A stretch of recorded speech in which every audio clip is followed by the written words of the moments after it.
Halo, selamat malam semuanya. Selamat datang di Instagram Live. Kita ketemu lagi hari ini.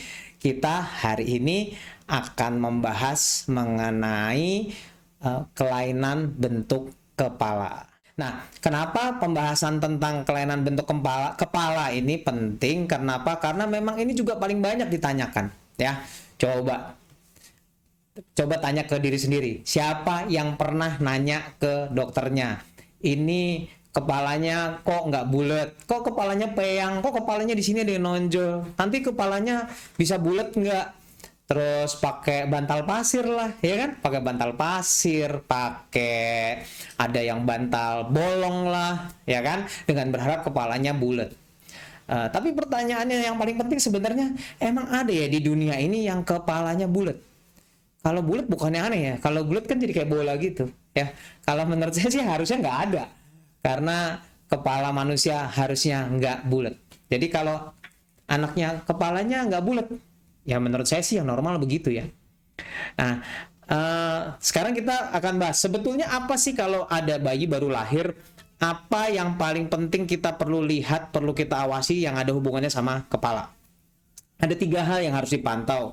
Bahkan asosiasi uh, dokter anak di Amerika itu AAP itu dia meminta sebetulnya observasinya sampai umur 3 tahun, yaitu ada 3 hal.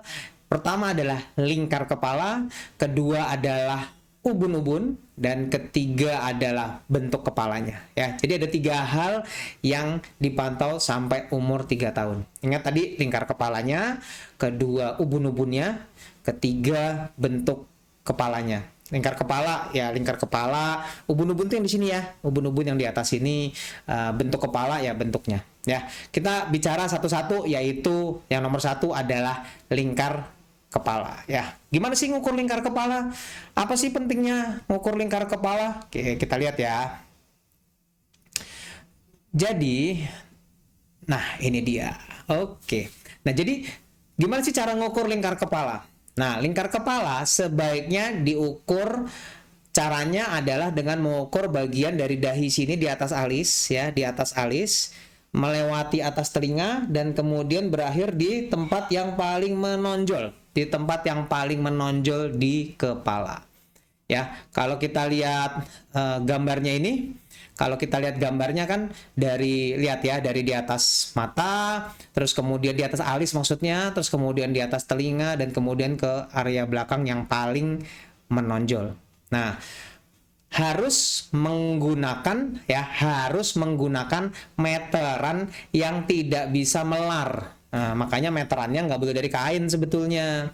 Meterannya harusnya dari plastik, malah dari kertas aja bisa.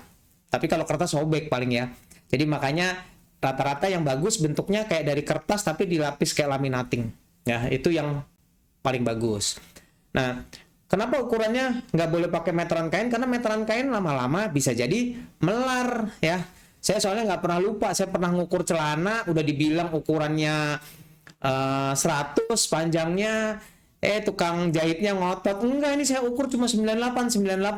Ya saya ngikut aja deh. Orang dia ukur, saya lihat iya benernya 98. Ternyata pas sudah dipotong ternyata kependekan. Jadi artinya sebenarnya meterannya si tukang jahitnya mulur tuh. Mestinya 100, karena mulur jadi seakan-akan cuma 98. Hal yang sepele, hal yang kelihatannya sederhana, tapi ini udah kejadian berkali-kali ya. Udah banyak yang datang pasien dengan panik, anaknya dibawa dengan lingkar kepala katanya nggak bertambah ya, lingkar kepalanya nggak bertambah. Kita udah tahu kalau nomor 1, kalau ada pasien datang dengan lingkar kepala nggak bertambah, ini diukur lagi lah yang benar, gunakan alat yang baik. Kalau diukur nggak nambah mungkin sesuatu, tapi pengalaman sih ternyata nambah, ngukurnya yang nggak tepat sebelumnya. Lingkar kepala harus diukur dengan baik. Tadi caranya di bagian tadi udah tahu ya, caranya dengan pita pengukur yang tidak bisa melar, biasanya dari plastik atau kertas, dan dilakukan sebaiknya tiap bulan, yaitu pada saat tiap ketemu kalau lagi imunisasi. Karena hanya dengan melihat ini, jadi kalau kita melihat Nah, lihat kita grafiknya. Jadi begitu dia udah diukur, diplot grafiknya ya, diplot grafiknya. Mungkin kalau beberapa dokter yang sudah terlatih gitu ya, yang sudah hafal dengan lingkar kepala, rata-rata sih nggak ada masalah, karena ya dia cuma udah lihat aja udah tahu, oh ini sih normal nih, ini normal gitu. Sedangkan kalau nggak hafal sebaiknya diplot. Nanti diplot ini akan bisa ketahuan gimana grafiknya, sesuai nggak, grafiknya melejit ke atas nggak, atau grafiknya nggak nambah. Yang kata orang, kok lingkar kepalanya nggak nambah-nambah ya.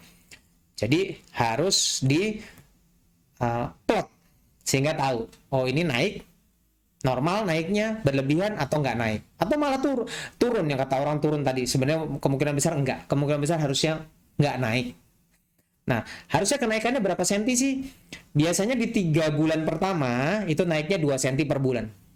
Terus kemudian di 3 bulan berikutnya, jadi artinya usia 4-6 bulan, itu biasanya naiknya sekitar 1 cm lah per bulan. Setelah itu rata-rata kenaikan berikutnya tinggal setengah senti aja per bulan. Ya, jadi kita bisa terka sebetulnya, ini kira-kira berapa senti hanya dari pengukuran secara berkala tiap bulan. Nah, nanti dari pengukuran yang berkala tersebut, ya, dari pengukuran yang berkala tersebut, kita jadi tahu bahwa kalau grafiknya di atas normal, namanya besar kan, kepalanya besar, namanya makrosefali. Makro besar lah ya, makro. By the way bukan supermarket itu ya. Jadi makrosefali, makro besar, sefal itu kepala. Jadi kepalanya besar.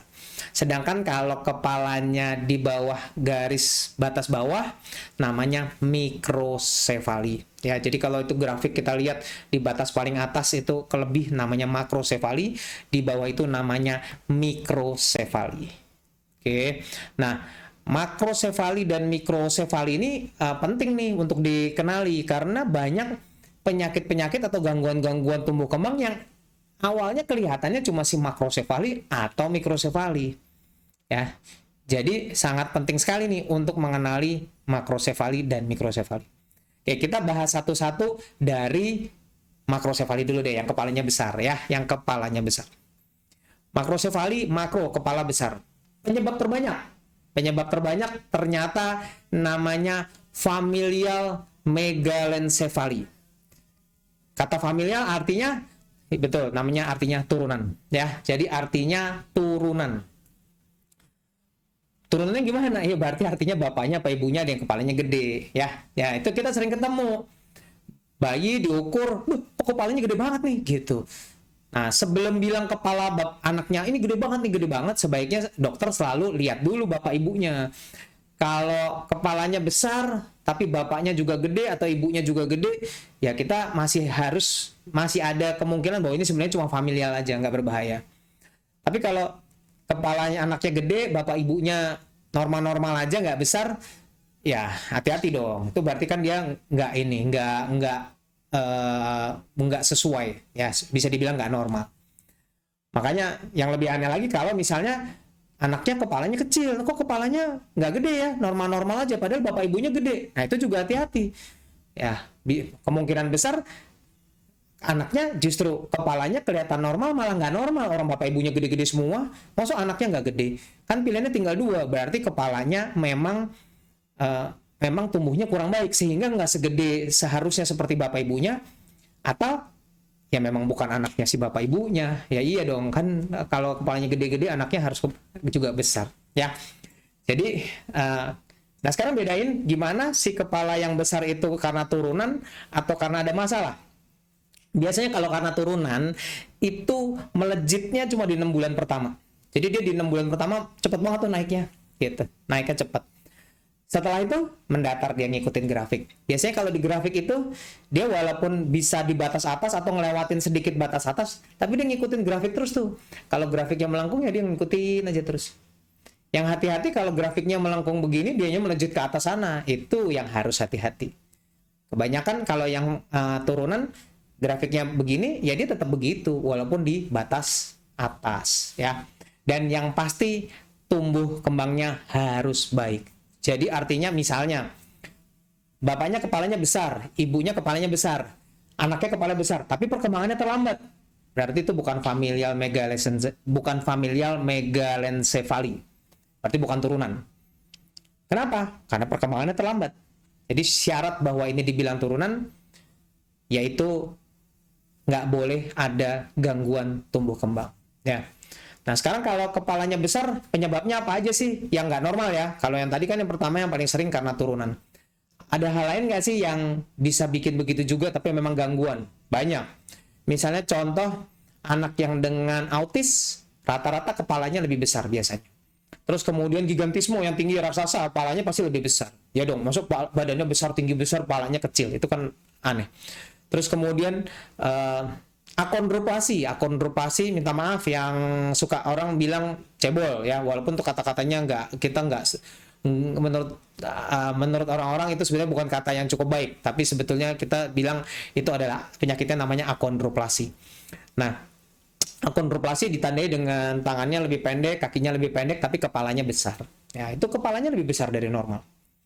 Ya, jadi makanya hati-hati. Kalau kepala besar, tapi disertai ada hal yang lain, tumbuh kembangnya misalnya kurang baik, harus cepat dicari. Nah, yang perlu hati-hati banget apa sih? Yang perlu hati-hati banget adalah hidrosefalus. Ya, jadi kalau kepala besar, yang kita takut sebetulnya apa sih yang paling ditakutin dari semuanya? Namanya hidrosefalus. Hidrosefalus itu yang kepalanya besar ya. Jadi kepalanya besar karena cairannya berlebihan. Jadi cairan di otaknya dia berlebihan. Akhirnya kepalanya besar. Mungkin ada pernah yang bertanya, kok saya punya anak bilang hidrosefalus tapi waktu lahir normal. Hidrosefalus memang kebanyakan waktu lahir kebanyakan normal. Dia baru hidrosefalus setelah dia keluar dari ke dalam kandungan. Kalau yang dari lahir udah gede banget namanya hidranencephaly lain ya. Hidranencephaly itu kepalanya besar banget. Biasanya dari lahir. Itu beda. Tapi salah satu yang harus dipantau pada anak yang dengan kepala besar adalah itu tadi, hidrosefalus. Nah, intinya hampir semua yang ada gangguannya biasanya disertai juga dengan gangguan tumbuh kembang. Pasti kelihatan lah ada gangguannya. Kalau nggak ada gangguannya, kemungkinan itu familial saja. Nah, sebetulnya ada satu lagi yang namanya benign enlargement of the subarachnoid space. Wah, namanya aja susah banget nih. Ya, jadi intinya bahwa di otaknya sana, di dalam otaknya sana, kepalanya besar, cairannya berlebihan, tapi ternyata ada yang normal yang begitu. Ya, jadi coba kita lihat. Kalau lihat fotonya, harusnya seperti ini. Nah, kita lihat.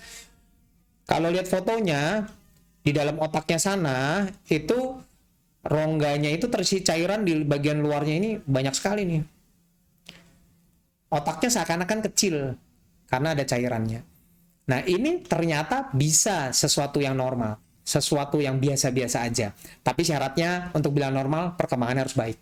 Jadi kalau begini, perkembangannya baik, nggak ada masalah. Tapi harus hati-hati. Begitu dia perkembangannya ada yang terganggu, berarti gugur. Ini bukan suatu hal yang biasa-biasa aja. Berarti artinya banyaknya cairan ini disebabkan karena otaknya ukurannya lebih kecil. Ya. Nah, kalau misalnya sekarang kapan harus hati-hati kalau anaknya kepalanya besar? Ya. Jadi begitu kepalanya besar, kapan sih harus hati-hati? Sebetulnya panduannya ada 3 sebetulnya. Kapan harus hati-hati? Nomor 1, kalau begitu pemeriksaan pertama, dia udah langsung jauh di atas normal, jauh di atas grafik. Jadi dari pertama kali periksa pertama kali ketemu, kepalanya sudah ada di atas ambang batas normal. Terutama waktu baru lahir. Itu harus hati-hati, kemungkinan tanda bahaya. Terus kemudian kalau diperiksa berulang, tapi progresif. Jadi tadinya normal, tapi pas diperiksa berulang dia progresif dia ke atas terus.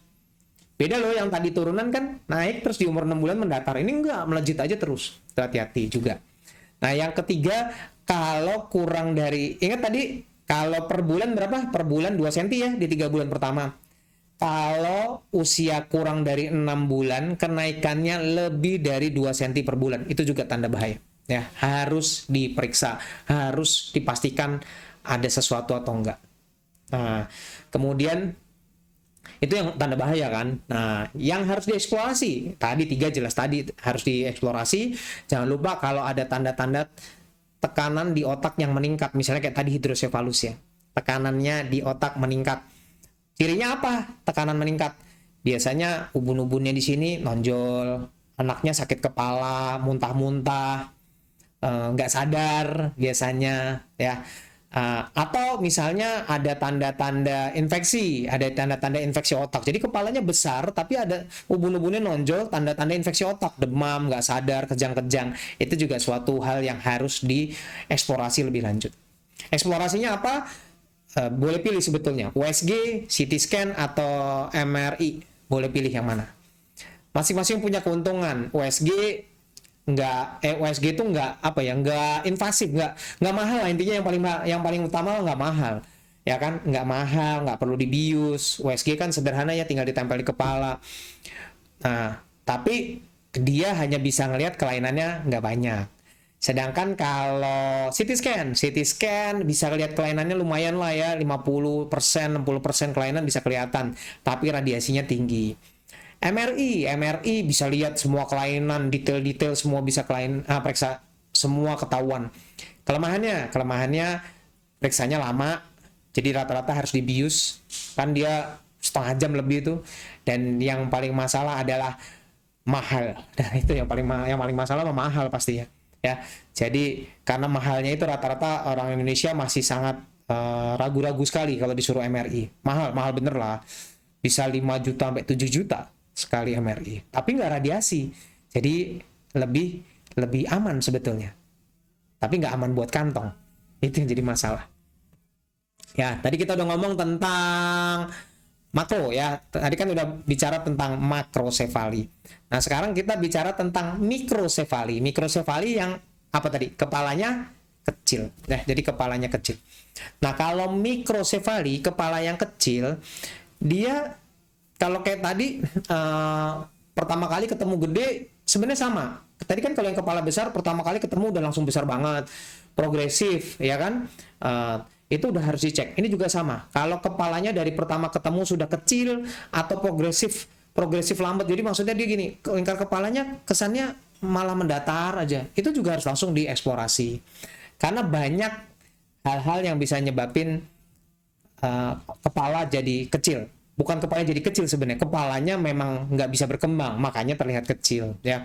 Misalnya ada gangguan-gangguan kromosom, terus kemudian gangguan-gangguan di otak sana, misalnya apa ya, lisensefali lah. Lisensefali itu yang otaknya halus, hampir nggak ada kan. Kalau otak itu kalau lihat film kartun, otak kan mestinya gerunjul-gerunjul gitu ya. Nah kalau lisensefali nggak ada, dia halus, otaknya halus. Itu menunjukkan perkembangan otak yang kurang baik.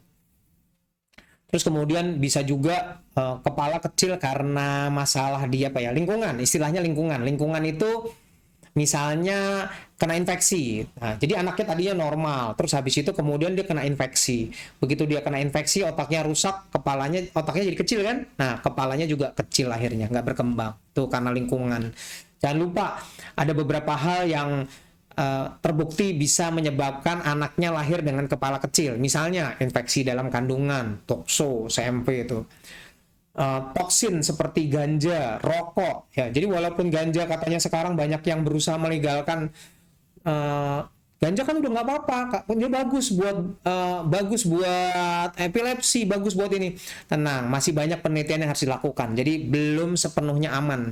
Karena ternyata bahkan zat dari ganja pun bisa menyebabkan gangguan pada otak anak. Ya, jadi jangan sembarangan bilang ngikut-ngikut kayak di luar negeri bilang semuanya aman. Di luar negeri aja semuanya masih untuk pengobatan ya, itu pun diukur dengan baik dan dipantau dengan baik.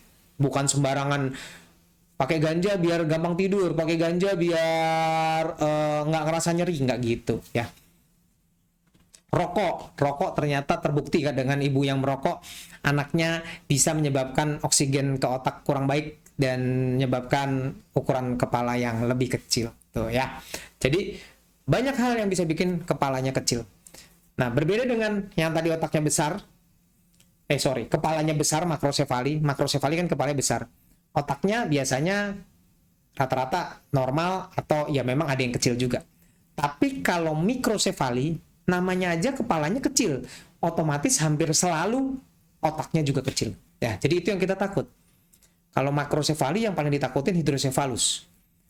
Kalau mikrosefali yang paling ditakutin otaknya di dalamnya kecil.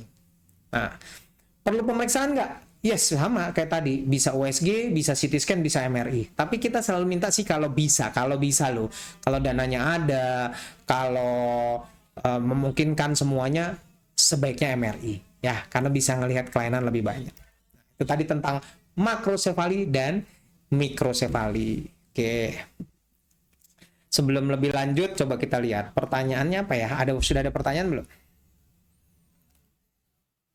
Nah, kalau kita bahas ya, yang berikutnya sebetulnya yang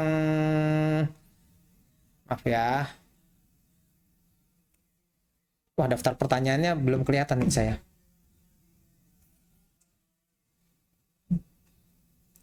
Kalau tentang ubun-ubun besar sekarang. Kita tadi kan sehabis lingkar kepala, berikutnya adalah ubun-ubun besar, ya kan?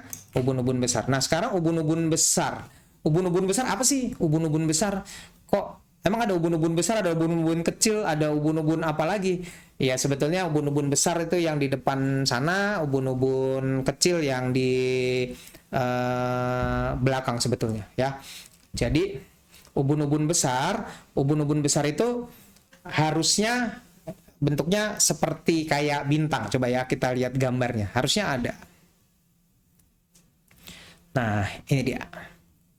Nah, jadi ubun-ubun besar itu kita panggil teman kita, yaitu si Jer-Jer. Nah, ubun-ubun itu mestinya tempatnya ada di sini ya. Dilurusin dulu. Nah, di depan sini ya. Ubun-ubun ada di sini yang suka dibilang kok njut-njutan gitu, kok kayak bolong, kayak empuk gitu. Nah, itu yang namanya ubun-ubun besar ya. Nah, ubun-ubun besar sendiri harusnya ukurannya dari lahir terbuka kira-kira ukurannya antara 1 sampai 4 cm kira-kira. Ratanya yang paling banyak sekitar di 2 cm. 4 cm menurut saya masih terlalu gede, tapi memang kita ketemu beberapa yang ubun-ubunnya kebuka agak gede sekitar 4 cm. Walaupun ratanya 2 cm ya. Nah, si ubun-ubun ini biasanya akan menutup pada usia 6 bulan sampai 18 bulan ya. Menutup di usia 6 sampai 18 bulan. Sedangkan kalau nutupnya sebelum 6 bulan ada gangguan. Setelah 18 bulan juga ada gangguan. Cuma kalau yang 18 bulan biasanya kita masih boleh tunggu sampai 2 tahun ya, kalau semua perkembangannya normal. Tapi kalau perkembangannya kurang baik, 18 bulan, misalnya 18 bulan kok belum jalan, ubun-ubunnya belum nutup, harus dicari kenapa.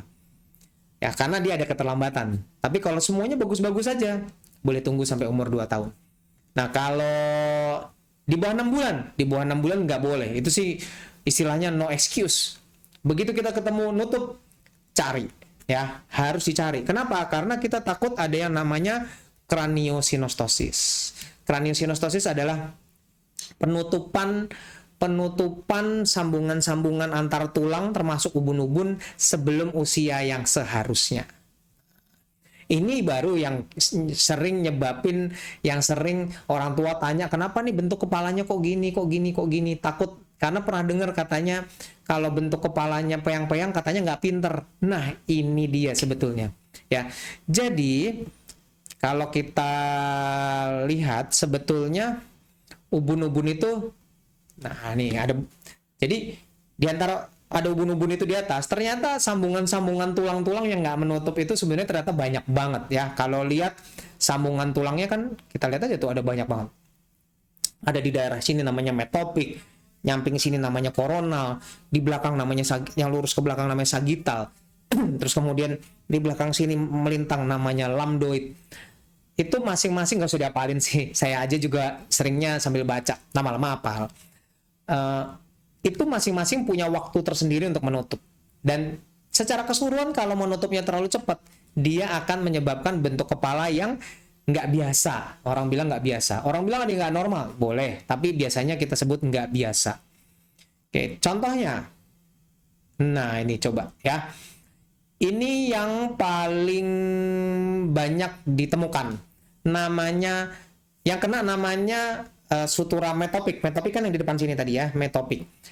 Nama gangguannya namanya sinostotic trigonocephaly. Kenapa trigonocephaly? Karena nutupnya terlalu cepat, nanti dia di sini akan berbentuk segitiga. Ya, jadi di kepalanya nanti, kepalanya di bagian depan sini ada kayak lancip berbentuk segitiga. Sudah berapa banyak yang datang dengan itu? Kenapa?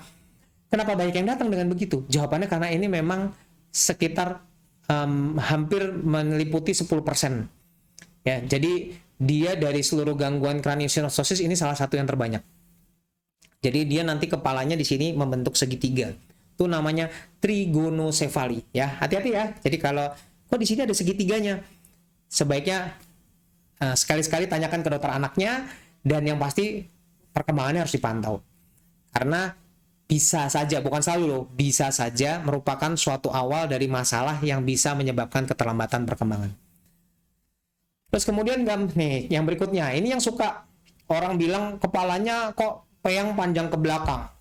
Memang minta maaf, ada yang sampai bilang kepalanya sampai istilahnya orang bilang seperti alien. Kenapa? Karena panjang. Maksudnya alien bukan kayak alien asing ya. Pernah nonton film Alien kan? Film Alien kan gitu, yang si aliennya kepalanya panjang. Jadi kepalanya lonjong ke belakang. Ini kalau lihat fotonya kan begitu.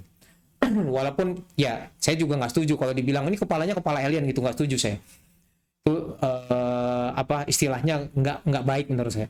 Tapi beberapa orang bilang seperti itu. Nah, jadi kalau ini karena sutura sagittalisnya tutup. Jadi kalau lihat kepalanya, kok anak saya kepalanya mestinya kan kepala kan ya kalau lihat dari atas cenderung bulat lah ya. Nah, ini ya kalau lihat kan kayak begini ya bulat. Ini kan enggak, dia kepalanya biasanya gepeng terus memanjang ke depan dan ke belakang. Dan itulah yang kita sebut dengan scapucefaly ya, scapucefaly. Harus hati-hati, ini juga sering hubungannya dengan keterlambatan perkembangan. Nah, terus kemudian ada, nah yang ini yang kena namanya lambdoidnya ya di belakang sini. Namanya plagiocephaly. Biasanya khas kepalanya miring sebelah gitu. Nanti orang tuanya bilang, "Dok, ini kok peyang kepalanya, yang ini normal, yang ini lebih kecil gitu. Sebelah lebih kecil." Namanya sinostotic posterior plagiocephaly. Namanya susah banget ya, tapi plagiocephaly lah istilahnya, gampangnya. Nah, ini juga plagiocephaly ya, tapi kelihatannya hampir sama. Biasanya sebelah normal, sebelah bentuknya lebih kecil ya, lebih gepeng.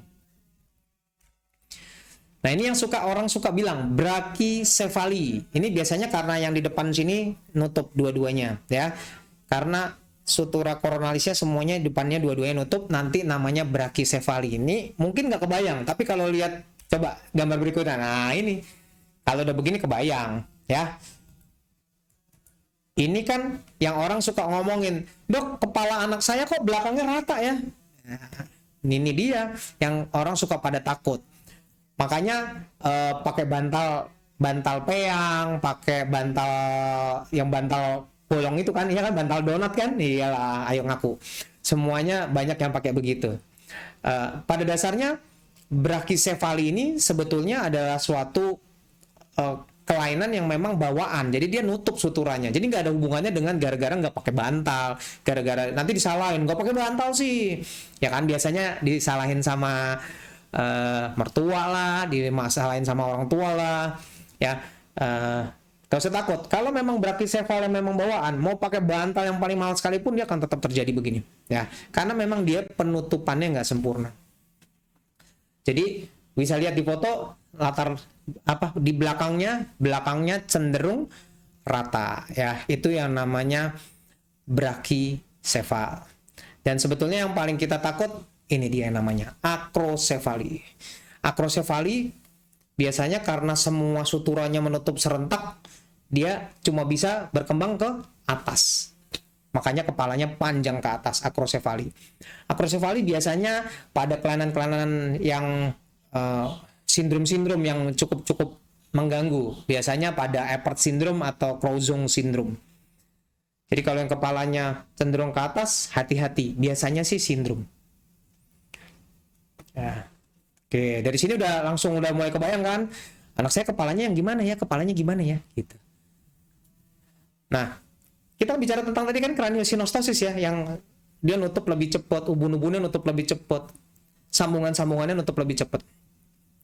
Komplikasinya apa? Komplikasinya adalah yang bisa terjadi adalah nomor satu, yang paling sering terjadi adalah gangguan tumbuh kembang dan gangguan kognitif, artinya kepandaian.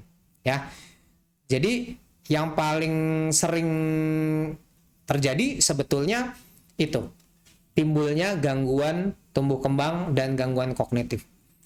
Tapi kalau dibalik ditanya, kok anak saya kepalanya nggak bulat, tapi ini dia pinter-pinter aja, ya udah nggak apa-apa, berarti dia bukan craniosynostoses. Ya, kalau craniosynostoses biasanya dia akan ngalamin keterlambatan perkembangan dan gangguan kognitif. Yang paling ditakutkan bukan itu. Yang paling ditakutkan kalau dia ubun-ubunnya udah nutup, artinya kepalanya sudah ngunci, udah si tulang-tulang tadi udah nutup, kan ngunci tuh, nggak bisa lebih besar lagi kan. Si kepala nggak mungkin bertambah besar, tapi otak bertambah besar nih yang jadi masalah. Dan akhirnya si otak di dalamnya tergencet, dia nggak bisa. Jadi dia tulang di luarnya sudah ngunci, dia udah ngunci, otak di dalamnya mau berkembang nggak bisa, dia terjepit. Seakan-akan tekanan di dalam otak sana tinggi sekali. Akhirnya anaknya biasanya bisa kejang-kejang jadi epilepsi, bisa nggak sadar, bisa muntah-muntah, sama seperti anak yang ngalamin tekanan yang tinggi di otak. Kalau betul seperti itu ketemu, nah itu harus dilakukan operasi ya. Jadi kalau ketemu craniosynostoses yang gangguan tumbuh kembang, biasanya kebanyakan dipantau saja. Bisa dipantau. Tapi kalau betul mengganggu, tumbuh kembangnya hebat, terganggunya sampai terjadi kejang, terjadi epilepsi, kesadarannya salah satunya tadi bisa terganggu, muntah-muntah ya karena tekanannya tinggi di otak, itu harus operasi segera. Karena selama dia kejepit di dalam, si otaknya akan mengalami kerusakan. Operasinya apa? Operasinya ya minta maaf, tulangnya dibuka. Jadi tulangnya dibelah, tulangnya dibuka sehingga tulangnya kebuka lagi, otaknya bisa membesar lagi. Ya, operasinya sebenarnya jadi nggak ngotak-ngatik otaknya, operasinya hanya tulangnya saja yang dibuka lagi. Nah, kalau di luar negeri, di Indonesia juga sudah mulai nih, kalau memang ternyata sampai mengganggu, bentuknya terganggunya banget gitu ya, kelihatan terganggu sekali, bisa dilakukan rekonstruksi wajah atau rekonstruksi kepala. Jadi kepalanya posisinya dibetulin gitu, cuma untuk supaya kelihatan lebih baik. Bukan secara fungsi ya yang diperbaiki, tapi secara kosmetik. Oke, coba ya kita lihat pertanyaannya. Lah, udah banyak juga ya pertanyaannya. Tadi dicari nggak ada soalnya. Oke, nah yang paling banyak pertanyaannya dulu. Sekarang gimana bedainnya sama anak yang kepalanya peyang karena kebanyakan tiduran? Ya kan? Nah, kan ada tuh yang kepalanya peyang karena kebanyakan tidur aja, terus tidurnya terlentang terus. Ada nggak sih yang begitu? Ada. Namanya positional flattening. Jadi, atau positional plagiocephaly. Jadi dia kepalanya peyang di satu sisi karena tidur terus. Nah, ini baru yang mungkin loh bisa menggunakan bantal-bantal yang tadi tuh yang disebut-sebut ya. Nanti saya dibilang jualan bantal lagi. Jadi bantal-bantal yang bantal peyang, bantal pasir, bantal segala macam itu. Nah, ini bisa membantu yang ini. Tapi kalau yang tadi craniosynostoses yang tadi yang memang kelainan bentuk kepala, nggak bisa. Itu memang udah bakatnya begitu. Ya. Kalau dia si yang positional flattening ini yang karena kebanyakan tidur, cirinya gimana sih? Oke, cirinya beda. Dia biasanya dia rata kan, jadi kayak gepeng rata gitu. Nah, ratanya biasanya cuma di satu sisi, di tempat yang dia tidur situ-situ aja terus. Jadi nggak bisa nih, yang di sini rata kayak tadi tuh yang sampai dibilang yang scapulocephaly, yang kepalanya panjang. Kan itu kan sininya rata, nggak mungkin. Itu pasti kalau kiri kanan kelainan, berarti itu bukan karena kebanyakan tidur. Tapi kalau kok cuma kanan doang yang peyang ya? Betul, mungkin karena kebanyakan tidur satu sisi.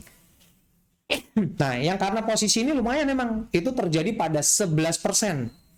Bahkan kalau anaknya lahir kembar, itu 40-50% bisa terjadi tuh. Nah, tapi bisa normal nggak? Bisa. Kalau yang ini sih, nanti kalau didiemin juga balik normal lagi. Nanti dia jadi bulat lagi. Makanya biasanya kalau dia udah duduk ya, kalau udah umur 6 bulan, udah duduk gitu, biasanya sih ini, biasanya udah bulat lagi kepalanya. Makanya saya kalau ada yang nanya nanti kepalanya bisa bulat nggak? Ya, saya selalu bilang, ya kita lihat aja nanti kalau udah duduk, misalnya dia udah duduk, kita lihat. Kalau waktu dia udah duduk, udah berdiri, kepalanya mulai kebulet, berarti emang aslinya bulat. Tapi kalau dia peyang, terus habis itu ternyata pas lagi udah duduk, udah berdiri kok tetap peyang, ya sudah, mungkin memang begitu bentuk kepalanya, kan nggak apa-apa, ya. Nah, oke, kita coba jawab satu-satu ya. Apakah anak hidrosefalus tidak akan bisa tumbuh normal? Bisa kalau dipasangin Shan. Maaf ya, saya minum dulu ya. Jadi kalau hidrosefalus dan hidrosefalusnya memang cairannya banyak dan menekan, memang jalan satu-satunya harus pasang selang, namanya Shan.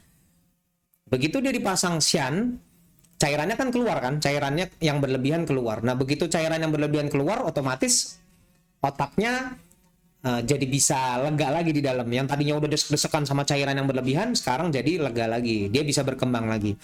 Nah, apakah bisa tumbuh normal? Belum, saya nggak bisa jawab langsung. Tapi kalau pada saat waktu hidrosefalus ketemunya sejak dini dan otaknya yang masih bagus itu cukup banyak, harusnya dia bisa tumbuh kembang normal. Tapi kalau dia ternyata hidrosefalus dengan kerusakan otaknya cukup banyak, atau misalnya seperti hidranencephaly itu malah justru otaknya kecil banget, sisanya cairan semua. Yang seperti itu biasanya tumbuh kembangnya nggak bisa normal.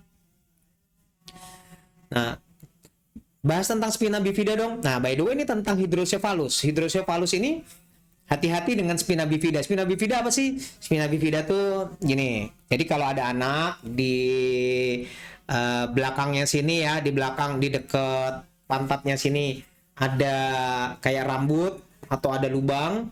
Ini kan pantatnya di sini. Nah, biasanya di atas sini ada lubang atau ada kayak buntut rambut. Hati-hati ya. Itu kemungkinan sarafnya terganggu di bagian belakang situ. Namanya spina bifida.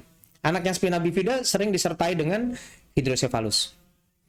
Jadi harus hati-hati. Penyebabnya kenapa ya, Dok, sampai ada cairan di otak? Nah, cairan di otak tuh begini. Maksudnya cairan di otak kita memang isinya ada cairannya. Jadi otak kita otomatis selalu isinya, otak kita ini nggak ada macam-macam. Oh, isinya di kepala kita ini, di kepala cuma ada otak, ada cairan otak sama darah. Ada cuma 3 kok. Jadi artinya kenapa ada cairan otak? Ya memang udah Tuhan ciptain di situ. Tapi kalau cairan otaknya berlebihan, kok bisa cairan otaknya berlebihan? Bisa 2. Memang menghasilkannya berlebihan, itu gangguan, atau pembuangannya yang kesumbat. Jadi ngasilannya normal, tapi nggak bisa dibuang. Akhirnya dia numpuk di dalam. Itu yang hidrosefalus tadi. Nah, sedangkan kalau yang tadi yang disebut yang katanya di bagian atas ini ada cairannya, itu bisa disebabkan karena otaknya yang kecil. Jadi kalau itu sebenarnya cairannya nggak menekan ya. Jadi yang gambar yang tadi mungkin yang dimaksud bahwa ada gambar kepala, terus habis itu coba ya saya tunjukkan fotonya. Jadi kalau misalnya ada gambar kepala, nah ini dia, sebentar saya tunjukkan. Nah, yang gambar seperti ini. Kalau ini bukan hidrosefalus. Kalau hidrosefalus, cairan di dalam rongga yang di tengah ini, yang 2 kiri kanan itu dia yang berlebihan. Sedangkan kalau ini lain, yang di tengahnya normal, tapi yang di luar sini yang berlebihan. Sebenarnya ini yang di luar ini bukan berlebihan, tapi otaknya yang ukurannya lebih kecil, sehingga rongga yang kosong ini otomatis akan terisi cairan. Jadi cairan sifatnya pasif aja, bukan dia nggak nekan, cuma karena otaknya ukurannya kurang besar, makanya otomatis terisi cairan. Ya. Tadi Dok bahas tentang mikrosefali, sudah ya, udah dibahas. Ada nggak hubungan anak ADHD dengan ukuran kepala? Bisa, karena Begitu misalnya kayak gini, kepalanya kecil, terus kemudian otaknya juga ukurannya kecil. Kalau otaknya ukuran kecil, fungsinya mungkin terganggu ya. Nah, fungsinya apa yang terganggu? Tergantung area mana yang kena. Bisa saja jadi ADHD nggak? Bisa aja. Walaupun kebanyakan ADHD kepalanya normal-normal aja. Berlaku buat bayi prematur juga nggak? Sama. Jadi bayi prematur juga berlaku. Ukurannya harus setelah lahir harus segera menyusul ke usia yang kronologisnya ya. Jadi artinya kepalanya juga harus dikejar, nggak boleh tetap kecil. Kalau kepala peyang termasuk kelainan, tadi tergantung. Ada yang kelainan, ada yang enggak.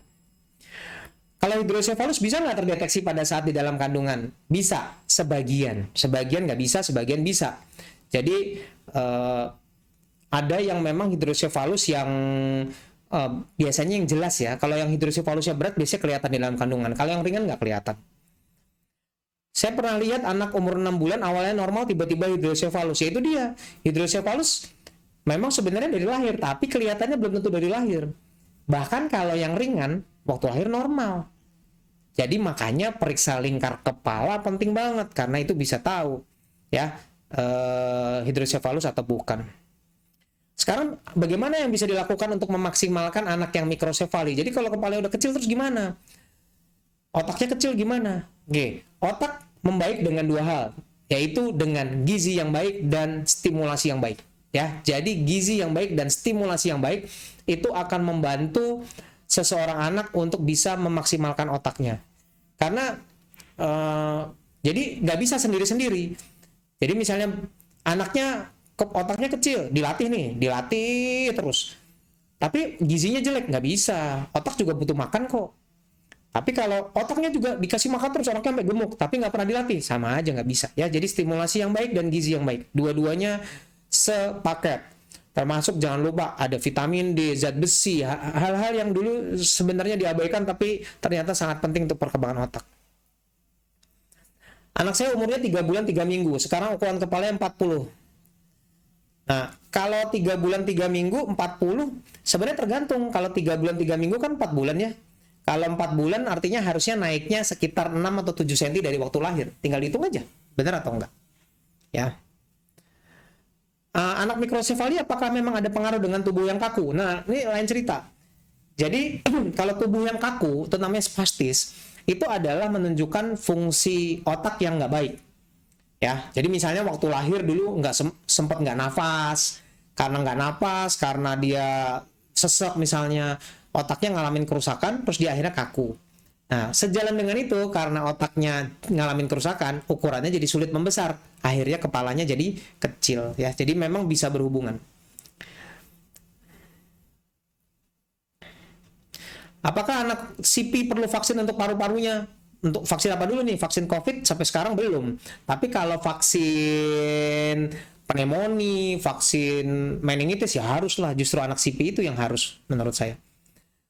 Apakah kepala peyang bagaimana cara menormalkannya? Loh, kalau peyangnya itu normal, memang bentuknya begitu ya nggak usah dinormalin. Emang itu normalnya begitu, nggak usah dinormalkan. Itu sudah normal. Tapi kalau ada keterlambatan perkembangan ya harus diawasi ya.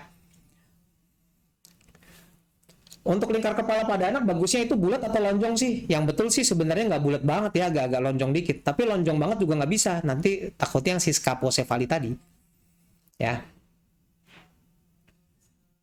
Ini yang tadi dibilang nih, anaknya saya kepalanya lingkar kepalanya 40 cm, tapi kepala di bagian belakang lurus. Mungkin maksudnya tadi brachycephal.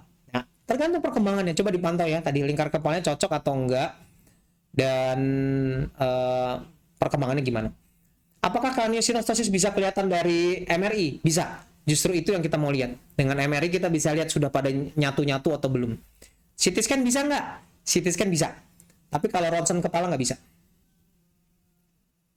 Apakah bantal peyang bermanfaat? Nggak mau jawab. Tergantung tadi. Kalau emang cuma gara-gara kebanyakan tidur, ya mungkin bermanfaat.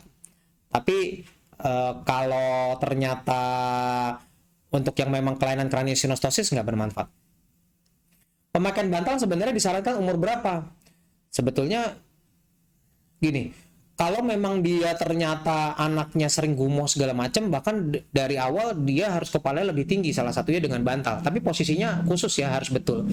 Sedangkan sampai usia 1 tahun karena rentan terjadi sudden infant death syndrome yang meninggal mendadak, makanya sebisa mungkin sih nggak pakai bantal kecuali pada keadaan khusus.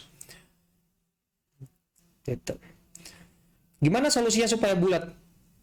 Yang tadi saya bilang, kepala nggak harus bulat. Kalau kepala bulat malah mestinya aneh kan, harusnya nggak bulat, memang agak-agak lonjong-lonjong sedikit. Bagaimana cara tahu dok kalau tulang kepalanya sudah ngekunci? Tadi bentuk kepalanya pengen seperti apa, dan yang paling penting sebenarnya yang gampang dinilai adalah ubun-ubunnya. Ubun-ubun yang lubang di sini tinggal dinilai. Harusnya menutupnya di umur 6 bulan sampai 18 bulan. Nah, apakah semua craniosynostoses pasti masalah? Enggak juga. Kebanyakan datang dengan sudah ada masalah. Jadi kita langsung tahu gitu ya. Oh, ini craniosynostoses kejang-kejang. Kita udah tahu dia udah ada masalah. Tapi gimana kalau lagi kebetulan lagi imunisasi, terus tiba-tiba pas dipegang, loh ini kok kepalanya segitiga nih depannya. Kan dia craniosynostoses kan tadi kan. Dia craniosynostoses. Tapi apakah masalah? Pas diperiksa nggak masalah tuh. Ya udah. Berarti dia memang terjadi craniosynostoses hanya bagian depan aja. Tapi bagian yang lainnya kan belum nutup. Mereka mengkompensasi, makanya anaknya masih bisa tumbuh kembang normal. Biasanya sih craniosynostoses yang masalah cuma kalau yang craniosynostosisnya hampir semuanya menutup hampir bersamaan, karena begitu bersamaan nggak bisa kemana-mana lagi, otaknya mentok istilahnya.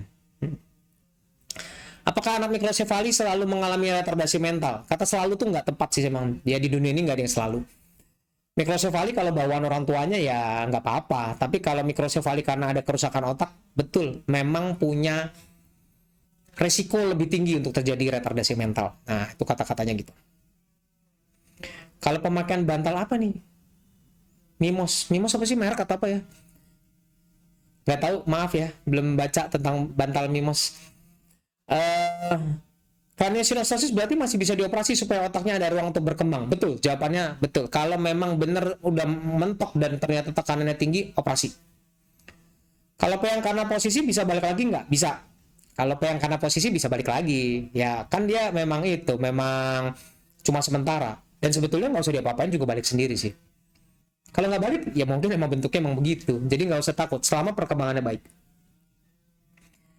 Anak laki-lakiku peyang, kayaknya gara-gara bayi neneknya posisi kanan doang. Ya, jadi memang saya selalu bilang kalau gendong kalau bisa kiri kanan. Kenapa? Kalau enggak nanti bukan cuma kepalanya mungkin miring sebelah, nengoknya aja juga miring sebelah. By the way, anak saya yang pertama dulu sampai dia itu nengok cuma mau kanan loh, kalau di kiri nangis.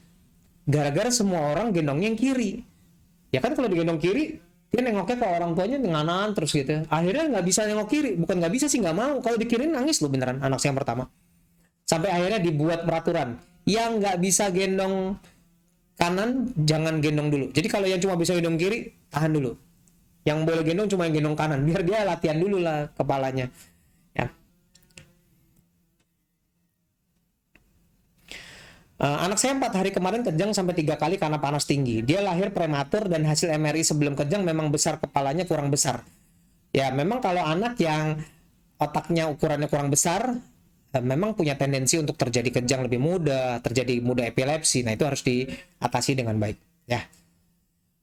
Anak saya umur 10 bulan belum bisa duduk sendiri, sering geleng-geleng kepala, tapi untuk lingkar kepala masih aman, tidak ada masalah, masih cek ke dokter, belum ketemu kenapa-napanya. Tapi kalau 10 bulan belum duduk sendiri harus dicari loh, dan pada dasarnya sebaiknya sudah diterapi. Kan duduk sendiri sebenarnya umur 9 bulan. Boleh nggak mantau? Dipantau dulu. Boleh, maksimalnya 12 bulan. Ya. Apakah anak mikrosefali bisa tumbuh kembang dan kecerdasannya baik mendekati normal? Tergantung mikrosefalinya kenapa. Kalau karena kerusakan di otak yang cukup signifikan, memang minta maaf, cukup sulit untuk mengajarnya. Tapi kalau mikrosefali ya ternyata ringan-ringan aja bisa. Saya banyak kok pasien yang mikrosefali tapi normal aja, pinter-pinter aja semua. Ya. Apakah ini pertanyaan hampir sama semua ya? Kalau lingkar kepala kecil apa pasti kurang cerdas? Enggak juga, belum tentu. Tapi betul hati-hati karena kemungkinan kan tadi kepala kecil berarti otaknya juga lebih kecil. Jadi harus hati-hati. Kalau peyangnya karena posisi aja apakah berpengaruh? Misalnya tadi kebanyakan tidur di posisi yang sama, nggak ngaruh. tidak berpengaruh dengan kepandaian ya. Semuanya biasa-biasa aja. Dok, ubun-ubun anak belum nutup hingga 20 bulan. Gimana? Kalau perkembangannya ada yang terlambat, segera dicari kenapa belum nutup. Kalau perkembangannya normal, kita boleh excuse sampai umur 24 bulan. 24 bulan belum nutup juga harus dicari, nggak boleh ditunggu. Sampai umur berapa harus diukur lingkar kepala? Maksudnya dipantau, mestinya sih sampai umur 3 tahun atau 4 tahun. Tapi memang yang intensif di umur 3, sampai umur 3 tahun. Kebanyakan sih sampai umur 2 tahun, setelah itu rata-rata hampir nggak ada masalah. Karena kalau lihat grafiknya, di atas umur 2 tahun memang mendatar. Jadi relatif udah nggak ada perbedaan jauh. Apakah anak Rett syndrome lingkar kepalanya tidak normal? Betul, biasanya kebanyakan nggak normal. Ya, jadi kepalanya biasanya ukurannya kecil. Bagaimana cara mengukur lingkar kepala yang benar? Tadi udah ada gambarnya ya. Jadi kalau mengukur lingkar kepala yang benar, jangan lupa bahwa yang pasti meterannya dulu yang benar ya. Jadi meterannya harus yang benar. Kalau meterannya nggak benar, hasilnya juga nggak benar. Dah, ini contohnya ya. Ini dia lingkar kepala.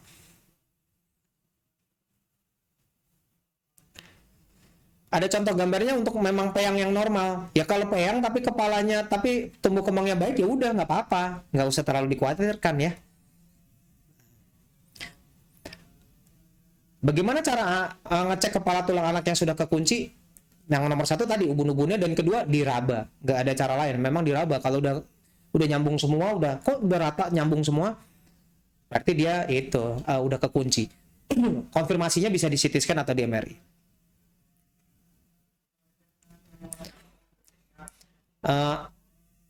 Penyebab mikrosefali dan kraniosinostosis. Nah, kalau mikrosefali kan penyebabnya tadi ya bisa banyak. Tadi genetik, ada yang genetik, ada yang karena misalnya habis infeksi, kurang oksigen waktu lahir, akhirnya otaknya kecil jadi mikrosefali. Kalau kraniosinostosis katanya genetik ya. Jadi ada hubungannya sama gen yang menyebabkan dia memang sudah punya bakat untuk menutup sejak awal, sudah menutup. Ya, jadi memang itu udah kayak bakat aja gitu ya. Nah, saya akan bahas sedikit tentang, nah ini yang banyak ditanyakan juga. Sekarang gimana sih kalau dia waktu lahir lama di jalan lahir, ya kan? Kalau lahir lama di jalan lahir, terus kok peyang? Atau kalau di vakum kok peyang? Nah, itu yang harus hati-hati, itu adalah terjadinya perdarahan di area kepala. Ini kita ngomongin baru yang benar-benar cuma bentuknya yang terganggu. Kenapa? Karena ada perdarahan. Perdarahan di kepala pada saat bayi baru lahir paling banyak disebabkan karena lama di jalan lahir, jadi proses kelahiran yang lama, atau pakai vakum. Jadi kalau disedot pakai vakum, ya iya, memang jadi ketarik kan. Nah, perdarahan sendiri sebenarnya ada 3. Istilahnya yang pertama namanya kaput succedanum, yang suka dibilang kaput lah, ini kaput nih gitu ya, kaput succedaneum. Kemudian ada cephalhematom, dan yang ketiga ada namanya perdarahan subgaleal. Nah, bedainnya bagaimana ya, kok bedain antara ini perdarahan subgaleal atau kaput atau tadi cephalhematom. Nah, sebetulnya tergantung letak darahnya di mana. Ini kalau lihat gambarnya, ternyata posisinya beda-beda. Kalau yang namanya kaput itu sebenarnya cuma di luar banget deh, ibaratnya di balik kulit, itu yang namanya kaput. Sedangkan kalau yang namanya cephalhematom tuh istilahnya di tulangnya sebetulnya, periosteum ya, periosteum. Jadi di tulangnya. Nah, dia di tulangnya terjadi perdarahan. Sedangkan kalau perdarahan subgaleal dia antara tulang sama tadi kulit di luar. Nah, terus gimana membedakannya? Ini perdarahan yang mana? Karena masing-masing ternyata mempunyai implikasi yang berbeda. Nih, kita bahas yang kaput dulu. Kaput yang di balik kulit. Kaput itu adalah perdarahan di atas tulang, di atas periosteum, artinya di balik kulit. Nah, dia cirinya bisa melewati sutura. Jadi dia bisa lewatin garis tengah, bisa lewat garis tengah, bisa ke belakang, bisa kemana aja. Ya, dia bisa melewati sambungan antar tulang. Sehingga bisa kelihatan dia ngelebar ke sana, ngelebar ke sini. Bahaya nggak? Nggak, yang ini nggak bahaya. Tidak berbahaya. Dan nggak bertambah besar biasanya. Jadi begitu lahir udah begitu, nggak tambah besar lagi. Akan hilang dalam beberapa hari saja, sampai beberapa minggu. Jadi waktu lahir Kita suka lihat ya, bayi baru lahir terus kita lagi nangis, kita lihat wih kepalanya kok agak peyang ya, terus habis itu minggu depan, 2 minggu lagi, 3 minggu lagi udah hilang tuh. Nah itu namanya kaput ya. Nah memang kalau kaputnya hebat atau luas, kadang-kadang bisa terjadi kebotakan di area yang terjadi, di area yang kaput tadi. Dan botaknya bentuknya kayak koin. Ya, saya pernah dapat soalnya. Orang tuanya bilang, "Dok, ini kenapa ya?" Itu betul-betul saya juga kaget sih waktu itu, belum sempat baca dulu banget ya.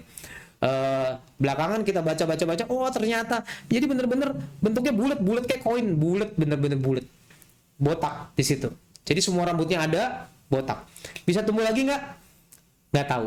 Karena di buku juga nggak ditulis. Ada yang bilang bisa tumbuh, ada yang bilang nggak. Jadi dia bisa timbul kebotakan gara-gara perdarahan tadi. Yaitu efek sampingnya yang paling parahnya itu. Kebotakan. Nah, nggak semua kebotakan karena itu ya. Kebotakan juga karena ada yang bakat. Nah, sekarang kita bahas yang cephalhematom. Tadi kan kaput ya. Kaput succedaneum. Nah, sekarang kalau cephalhematom. Kalau cephalhematom dia perdarahannya kan di tulangnya, di periosteum.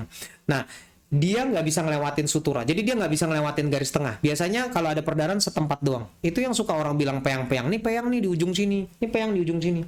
Ya, itu perdarahan di periosteum dan dia tidak bisa melewati garis tengah, tidak bisa melewati sutura. Jadi misalnya di sini ada sambungan tulang, dia juga nggak bisa lewat. Terbatas, tempatnya terbatas. Itu kecil, cuma 1-2% ya, cuma 1-2% kelahiran. Nah, hilang dalam beberapa minggu. Jadi hilang juga dalam beberapa minggu.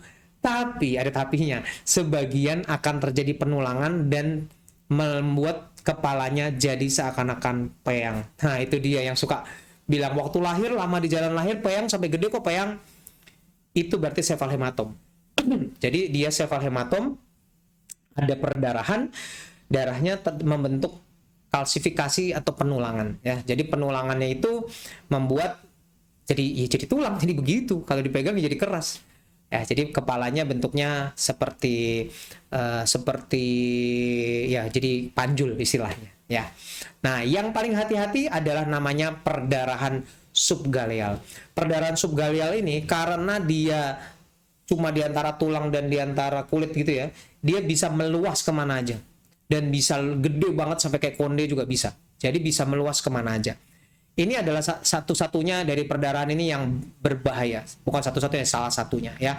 Dia bisa menyebabkan kematian. Makanya kalau bayi baru lahir ada bengkak, benjol dan makin lama makin gede terus, kok makin gede, harus di CT scan atau di MRI untuk memastikan apakah itu perdarahan subgaleal atau enggak, karena bisa menyebabkan meninggal. Oke. Nah, udah semua saya sampaikan, waktunya sudah habis, kita udah 1 jam sama-sama membahas segala bentuk kelainan pada kepala. Mudah-mudahan apa yang disampaikan ini bisa mencerahkan. Ingat, kalau mikrosefali, mau makrosefali, buat yang kraniosinostosis, buat hidrosefalus, itu bukan akhir dari segalanya. Masih banyak hal yang bisa dilakukan untuk membantu, mengoptimalkan, bahkan memaksimalkan anak-anak kita supaya mereka punya tumbuh kembang yang lebih baik ya. Tetap semangat, tetap jaga kesehatan, pandemi belum selesai, tetap jaga jarak, dan kita akan ketemu lagi di minggu depan dengan Instagram Live dengan judul yang berbeda. Dan sekali lagi terima kasih buat semua yang sudah hadir malam ini. Oke, salam sejahtera, sampai jumpa lagi.